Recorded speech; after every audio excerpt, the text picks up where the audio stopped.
ዶክመንት ያውም ደግሞ ሎጎ ያለው ዶክመንት በሶፍት እንትን እንኳን እንደው ድራፍት የሚል እነ እስክንድር ለመወያያ የወጣ ባሉት ላይ ረቂቅ ነው ብለው ረቂቅ መሆኑን የሚያሳይ ድራፍት የሚል በእያንዳንዱ ላይ ወተርማርክ አድርገውበታል። ኮፒ ተደርጎ እንኳን ማኒፌስቶ ተደርጎ እንዳይወጣ ብለው ማለት ነው በጥንቃቄ። ያውም እነሱ እንደው ያስተሳሰብ አንዳንድ ነገር ችግር አለበት ብለን ነቀፍ ነው እንጂ ከዚህ ጋር አይተጋጋም። ይሄ ከ17ኛው ክፍለ ዘመን የመጣ ነገር ነው የሚመስለው። ሰዎቹም ትንሽ እድሜያቸው ወደዛ የተጠጋ ሰዎች ናቸው። ባይዘው አንድና ሁለት ሰዎች ደግሞ አይደሉም። አሁን ወስዶ አቶ ኤርታቸው ላይ ለመዘፍዘፍ የተደረገው ሙከራ ትክክለኛ አካሄድ አይመስለኝም። እኔ አቶ ኤርታቸውም አይ ቲንክ እኔ በኋላ የሚናገሩ ከሆነ ራሳቸውን ክሊር ማድረግ አለባቸው። አሁን ሁሉም ሰው አምጥቶ ልክ ኤርታቸው ቤት ውስጥ ሰርቶ ያመጣው ለማስመሰል የሚሞከር ነገር አለ። ባይዘው ማይካቸው ክፍት ነው። ለሳቸው ትንሽ እድል እንስጥና ወደ እኔ እንመለስ። አይ ቲንክ ማይካቸው ይከፈታል። ኦኬ እሺ፣ ዘግቼዋለሁ። እና አቶ ኤርታቸው ዝም ብሎ ቤት ውስጥ ራሱ ጽፎ ያመጣው የሆነ የራሱ ኢኖቬሽን አስመስል ነው። አቶ ኤርታቸው ከዚህ በፊትም ቲክታክ ላይ ይኸው 3ኛ 4ኛ ሩማቸው ነው ትናንትና እና ዛሬ መሀል ራሱ በትንሹ በገቡበት ቦታ ሁሉ ግልጽ አድርገው የተናገሩት አንድ ነገር፣ አንደኛ እዚህ ሀገር ያለ የተደራጀ ፋኖ ያደራጃል ተብሎ የተዋቀረ የምሁራን ስብስብ ነው ተብሎ የተሰራ አካል ነው። እንዳለ ዶክተር ፕሮፌሰር ዶክተር አቨሬጅ እድሜያቸው ከ80 እስከ 106 ትልልቅ ሰዎች ናቸው። ትንንሽ ህፃናት አይደሉም። ተሳስተው አዳልጦኝ የሚሉ አይደሉም። የተማሩ ሰዎች ሁሉም በትንሹ 3 ዲግሪ ከሁሉ አቨሬጁ 3 ዲግሪ ነው። ዘማን አስቡ። ቶርታቸውም ገብተውበት አቨሬጁ 3 ዲግሪ ነው። የተማሩ ናቸው። ፕሌጀሪዝም ምን እንደሆነ ያውቃሉ። አታሎ ነገር መጻፍ ምን እንደሆነ ያውቃሉ።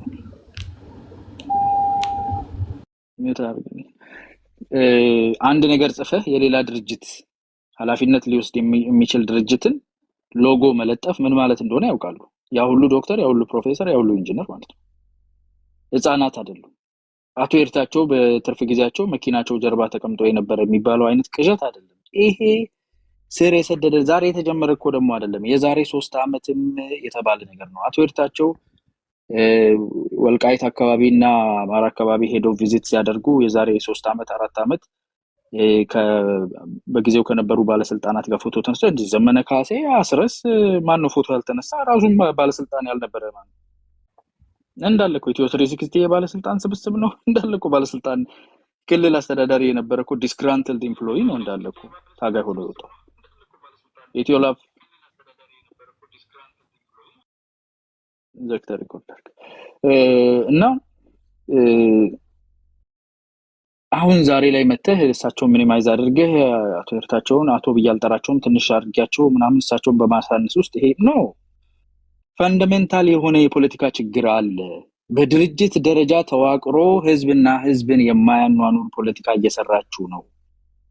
እኛ የራሳችንን ብሔር የወጣንበትን ብሔር አናስነካም፣ አናስጠላም፣ አናሰድብም። ግን አብሮነታችን ላይ እንስራ ብለን የምንጣጣር ሰዎችን ዘረኝነት መጥፋት አለበት፣ የኔ ብቻ ማለት መጥፋት አለበት፣ ሀገር አብረን እንገንባ። ያለፈው ነገር አልፏል። አሁን የቀሩትን ነገሮች አስተካክለን እንዴት አብረን እንሂድ እያልን የስንቱን ስድብ የስንቱን ነገር ችለን የግንባር ስጋ እየሆን ያለን ሰዎችን ከራሳችን ከወጣንበት ብሔር አንጻር ነገሮችን ሪቪዚት እንድናደርግ እያስገደዳችሁ ነው። ቢኮዝ አይኔ እያየ የኔን ህዝብ አንተ በራስህ ነገር ላይ ማተኮሩን ተው፣ ኢትዮጵያዊነታችንን እንትን እንበል፣ የጋራ መኖር እንትን እንበል እያልኩኝ እያባበልኩኝ በአንተ በኩል ደግሞ ህፃናት ወጣቶች ዱርዬ ሳይሆን ተምረዋል የሚባሉ ሰዎች ተሰባስበው የጋላን እያሉ እንደዚህ አይነት ነገር ጽፈው ሲመጡ ጸረ ሃይማኖት የሆነ ሐሳብ እንዳላቸው የሚያሳይ ግልጽ የሆነ በእንግሊዘኛው ትርጉም ላይ አንዱን ቻፕተር ሲጨርስ አንደኛው ላይ በአማርኛ እግዚአብሔር ይርዳን ይላል፣ ሌላው ቦታ ላይ the trinity ምናምን ሜንሽን እንደዛ ትክክል አይደለም። ፖለቲካና ሃይማኖት ቴዲ ቤት ራሱ ፖለቲካ ሃይማኖት ማውራት አትችልም፣ ያስቆመኛል። ጌታችን መድኃኒታችን ብል ቀጥ ነው የሚያደርገኝ። አላህ እንደዚህ ብሎ ብል ያስቆመኛል። ሐዲስ መስበክ አልችልም፣ ወንጌል መስበክ አልችልም። እዚህች ቤት ውስጥ ኢማጂን ለማሳነስ አይደለም ቤቱን ነው በረጅም ጊዜ መጥቼ የምጠቀምበት ፖለቲካ የምንሰራበት ቦታ ነው። ግን እዚህ ቤት ውስጥ ራሱ ዲሲፕሊን አለ፣ ዴሊኔት ታደርጋለህ። ሴኩላሪዝም የሚባል ነገር አለ። ፖለቲካ ነው የምናወራው። በዚህ ደረጃ ሃይማኖትን የሚያስቀይም ትልቅ ብሔር ሀገሪቱ ውስጥ ያለ ትልቅም ብሔር ኦሮሞን እንደ ኦሮሞ አንዴ አይደለም አሟልጯቸው እንደ ተሳስተው እንዳትል ደጋግሞ በዚህ አይነት ስድብ እየጠራ በዚህ አይነት ጥላቻ የሚዘምት ያቶ ይርታቸው የቤት ውስጥ ፕሮጀክት አድርገህ በፍጹም እንዳታስቀምጥ ይሄ ከሻቢያ የተሰጣችሁን አሳይመንት አብሮ መቀጠል የሚባል ነገር ኢትዮጵያዊ ሆኖ መቀጠል የሚባል ነገር ከብሔር ፖለቲካ ወጥቶ ፖለቲካን ወደ ሀገራዊነት እናውርድ የሚባል ነገር ተስፋ የሚዘራ ነገር ተመልሶ እንዳያንሰራራ አድርጋችሁ ስበሩ እኛ ደግሞ ድሽቃ ስንቅ ምናምን እንሰፍርላችኋለን ተብለው ከዛ ከሱዳን ድንበር ተንጋግቶ የመጣው ባለ 13 መሪው አንዳንዴ 9 አንዳንዴ 13 አንዳንዴ 12 የሚሆነው የትግል አቅጣጫዬ ብሎ ተቀበሉ አትወርታቸው ራሳቸው ይነግሩሃል አናግረናቸዋል መሬት ላይ ያሉ ሰዎችን አሳየነታናቸዋል ዛሬ እኮ አይደለ ይሄ እኮ ሁለተኛው ምዕራፍ ቻፕተር 1ን የመጀመሪያውን አይተውት እኮ ዝም ብለው አይደለም የለጠፉበት አፋባህ ብለው ህፃናት አይደሉም ዶክተሮች ኢንጂነሮች ናቸው እዚህ ጋር መታችሁ ማለሞስሞስ ሳይሆን ራስን ማጽዳት ነው የሚያስፈልገው እውነት እንደ ኢትዮጵያ አብረን መቀጠል እንፈልጋለን እውነት መሬት ላይ ላለው ህዝብ ታስቡለታላችሁ ይሄ የትጥቅ ትግል የሚባል ነገር አማራ ክልል ውስጥ ከመጀመሩ በፊት የአማራ ህዝብ በቃኝ ብሎ ሰላማዊ ሰልፍ ወጣ አላችሁ ያኔ ከወጣው ሰልፍ 10 እጥፍ የሚበልጥ ነው ትላንትና የወጣው ግልብጥ ብሎ በየአካባቢው ተው እያለ ነው እኔኑ አትብሉኝ እያለ ነው ከህዝብ አታባሉኝ እያለ ነው ምንድነው ይሄ ስፔሻል ኢንትረስታችሁ ውጭ ሀገር ሆናችሁ እንደዚህ አይነት ነገር የሚያሰራ ለምንድነው ለዛ ህዝብ ማታስቡት ማታዝኑለት እዚህ ጋር መታችሁ ደግሞ ቀባብታችሁ ያቶ ይርታታቸው እንትን የፒፕ ባስብላችሁ ብልጽግና የጻፈው ፖለቲካ ነው ልትሉን ይርታቸውን ወስዳችሁ በፎቶ ከሆነማ ሁሉም እዛው ነው ከወጣ ያልተመለሰ ካልሆነ በስተቀር እያንዳንዱ ግማሹ እኮ የታምራ ላይ እኔ ሹፌር ምናምን እኮ ነው እዚህ መጥቶ ሲከራከረን የሚለው መሪ ተብሎ እኮ የተቀመጠው የወጣት ሊግ አደራጆች እኮ ናቸው የክልሉ አቃቢ ህግ ምናምን እኮ ነው የአማራ ክልል የአማራ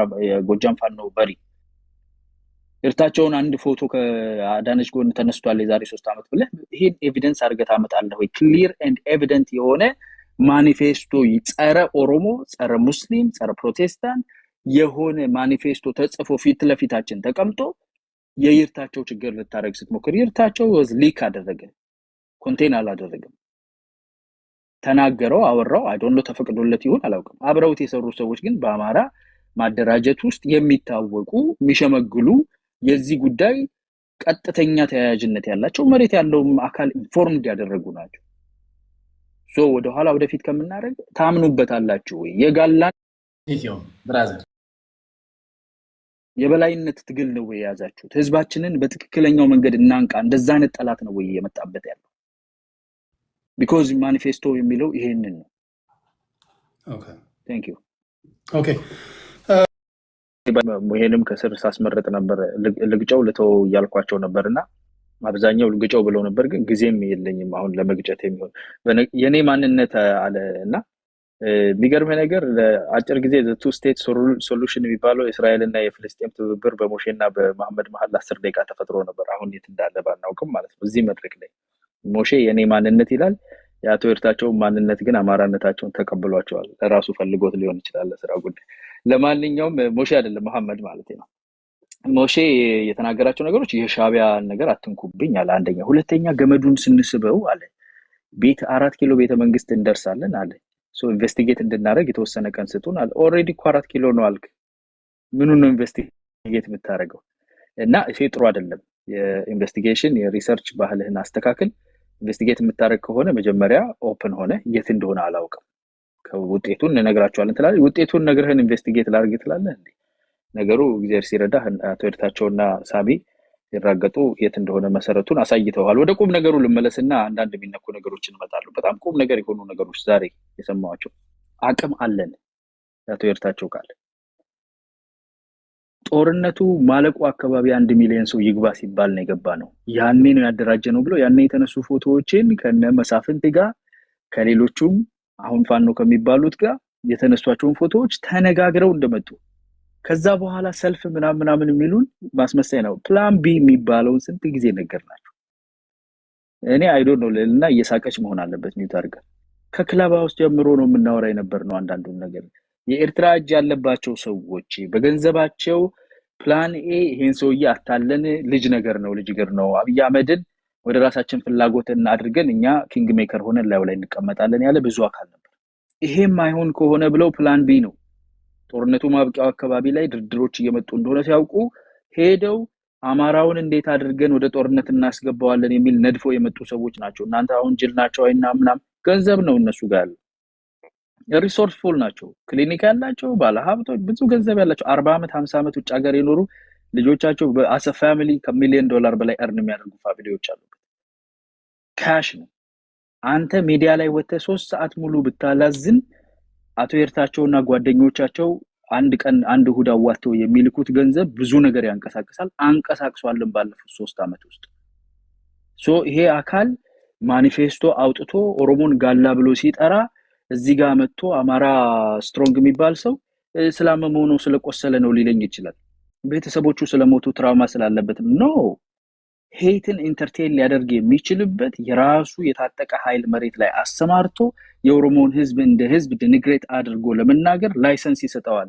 እንዳንተ አይነቱ third degree ፖለቲሽያን ደግሞ ማለት ነው ከሰው አፍ እንደ ወፍ ልጅ በልቶ ያንን ሪገርጂቴት የሚያደርግ መጥቶ ትራውማ አለበት ብሎ ዲፌንድ ያደርጋል። ሚዲያዎች ላይ ራሱ ሲሄድ እኔ ጋር ላንድል ካልተፈቀደልኝ አልሄድም ይላል። ይሄ ትራውማ ነው ላንተ ንቀት ነው እንጂ ጥላቻ ነው እንጂ ይሄ ተቀብሮ የቆየ የኢትዮጵያን ህዝብ በኋላ ላይ እስከ መባላት ድረስ የሚያደርስ ክፉ ነገር ነው። ይሄን ትከተላለህ። መሬት ላይ ገንዘብ ልኮ አስታጥቆ ያሰማራል። ይሄ ነው እየሄደ ያለው። የአማራ ህዝብ ትግል አይደለም ይሄ አማራ ህዝብ የአማራን ህዝብ ትግል እየታገለ ያለው ከአማራ ህዝብ ጋር እንደነ ግርማይ ሺጥላ እየተገደለ ውሃ ልማት ውስጥ እየሰራ ወይን ቤት ጠባቂ ሆኖ እየተገደለ በአንድ እጁ ክላሽ መኪና ውስጥ ይዞ በአንድ እጁ ልማት የሚሰራው ነው። እንደዛ ነው ለአማራ ህዝብ የምትታገለው። ውጭ ሀገር ቁጭ ብለህ ከጦረተኞች ላይ በተሰበሰበ ገንዘብ መሬት ላይ ክላሽ ገዝተህ የሻቢያ ተላላኪ በመሆን አይደለም ለአማራ ህዝብ የምትታገለው። መሬት ላይ ደርሶ የተመለሰ ዶክመንት ነው። ጋላን ሚል ተጽፎ ሄዶ ጋላን ሚል ይዘው ነው የተመለሰው። ባይዘይ አቶ ጋሽሳሚን እናመሰግናለን።